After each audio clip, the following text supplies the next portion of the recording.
اب تو ٹھیلوں پر ڈگریاں بکتی ہیں، اب تو ہر گلی میں کوئی نئی یونیورسٹی آپ کو نظر آتی ہے اور بھرمار ہے. اب سوال یہ پیدا ہوتا ہے کہ اس کا فائدہ کیا. اب آپ نے مجھ سے کہا کہ اس کو پاکستان کے بننے کے 25 سال پہلے سے بات شروع کریں. نہ وہ بہت جلدی ہے. ہمیں اس کو اور پیچھے دیکھنے کی ضرورت ہے. جب پاکستان بنا تو اس وقت صرف ایک یونیورسٹی تھی، پنجاب یونیورسٹی. کراچی یونیورسٹی تھی لیکن وہ بامبے یونیورسٹی کے ساتھ جڑی ہوئی تھی.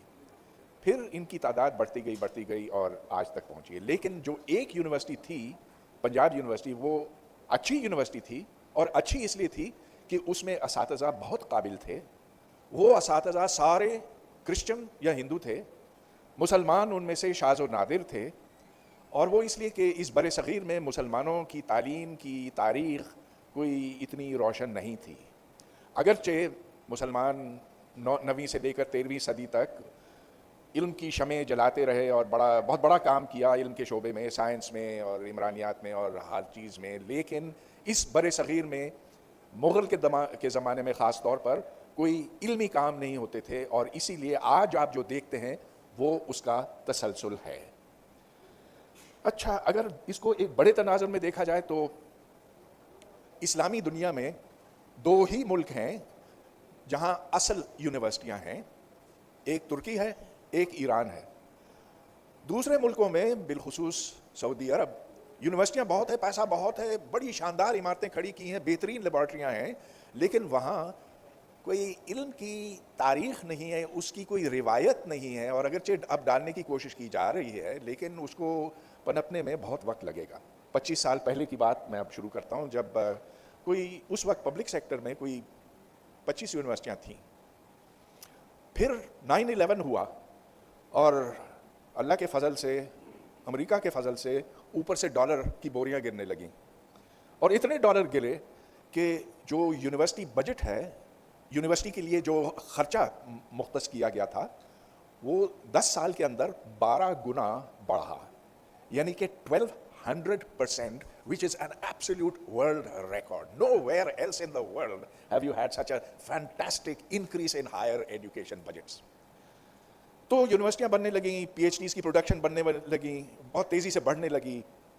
میں اس وقت قائد اعظم یونیورسٹی میں پروفیسر تھا اور پی ایچ ڈی کے لیے ہر کچھ گھنٹے کے بعد میرے دروازے پہ کوئی دستک دیتا تھا کہ سر جی آپ کے ساتھ میں پی ایچ ڈی کرنا چاہتا ہوں. تو میں نے کہا کہ کس چیز کے اوپر؟ وہ سر جی جو آپ کہیں. ٹھیک، تو آپ نے پڑھا کیا؟ میں نے پوچھا کوانٹم میکینکس پڑھے ہو، classical mechanics, electromagnetic theory وغیرہ وغیرہ. نہیں جی ہم پڑھ لیں گے. اچھا، تو میں نے کہا شکریہ، تھینک یو. گو کہ ہر اسٹوڈنٹ جو میں لے سکتا تھا اس پر مجھے 5,000 روپیہ ماہانہ ایکسٹرا ملتا.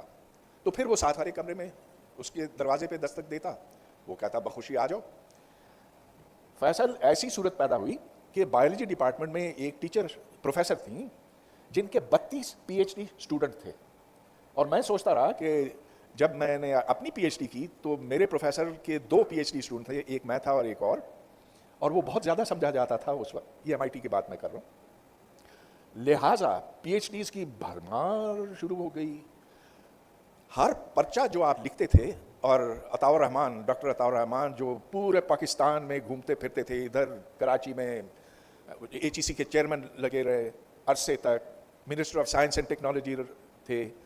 انہوں نے یہ پورے پاکستان میں پروپیگنڈا کر دیا تھا کہ بس اب انقلاب آ گیا ہائر ایجوکیشن میں. پرچوں پر آپ کو ہر پرچے پہ 50,000 روپیہ ملتا تھا، اور اس سے جو کرپشن کے دروازے کھل گئے اور جو نان سینس ریسرچ پبلیکیشنز کے نام پر شروع ہوا، وہ ہنوز ختم نہیں ہوا ہے. آج بھی پاکستان کی یونیورسٹیوں میں ترقی تب ہوتی ہے جب آپ یہ پرچے شائع کرتے ہیں جو ریسرچ پبلیکیشنز ہیں، لیکن جو یا تو چوری کے ہیں، پلیجرائزڈ، یا پھر ان میں کوئی بےمانی چیز ہے. اچھے جرنلز میں شاذ و نادر کوئی چھپ جاتا ہے، اس کے بھی طریقے ہیں، لیکن اگر نہیں چھپتا تو آپ اپنا جرنل نکال لیجئے یا کوئی 2 نمبری جرنل میں چھاپ لیں، جس کی تعداد دنیا بھر میں بہت ہو گئی. غرض یہ کہ آج جو پاکستان کی ڈگریوں، یونیورسٹیوں سے ڈگریاں لے کر نکلتے ہیں، دنیا میں ان کی کوئی وقت نہیں.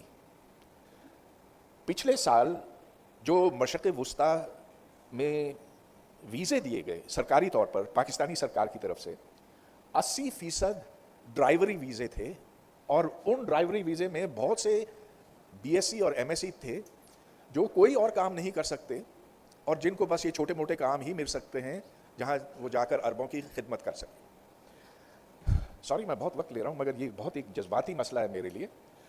آپ پوری دنیا میں دیکھیں یونیورسٹیوں, اب تو نیٹ پہ آپ جا کے دیکھ سکتے ہیں نا کہ کن یونیورسٹیوں کے میتھمیٹکس اور فزکس اور الیکٹریکل انجینئرنگ ڈپارٹمنٹس میں کسی پاکستانی کا نام ہے.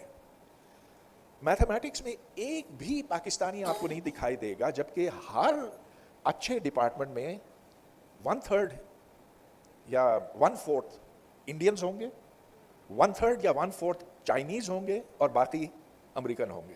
یہ امریکہ کی, but not one single Pakistani mathematician. اگر آپ میڈیسن پڑھتے ہیں تو آغا خان میڈیکل یونیورسٹی بہت اچھی ہے, کچھ 1-2 اور یونیورسٹیاں ہوں گی. ہاں, اگر آپ کو بزنس مینجمنٹ پڑھنی ہے تو آئی بی اے بہت اچھی یونیورسٹی ہے اس کے لیے, لمز بہت اچھی یونیورسٹی ہے جہاں آپ ہوتے ہیں. انجینئرنگ میں کوئی یونیورسٹی ایسی نہیں ہے جس نے ذرا بھی کچھ کام کر کے دکھایا ہو, خواہ وہ نسٹ ہو, خواہ وہ جی آئی کے ہو, خواہ وہ کوئی سی بھی انجینئرنگ یونیورسٹی. اب تو ان کی بھی بھرمار ہو گئی ہے. وہ پتہ کیا کام کرتے ہیں؟ They train you to become good managers. They train you as engineers to become managers, not to become competent engineers who can actually build structures, build computers, build electrical networks. نہ اس طرح کا کچھ نہیں. They become part of the sales group over there. اب اس کی اصلاح کیسے ہو سکتی ہے وہ پھر ہم بعد میں بات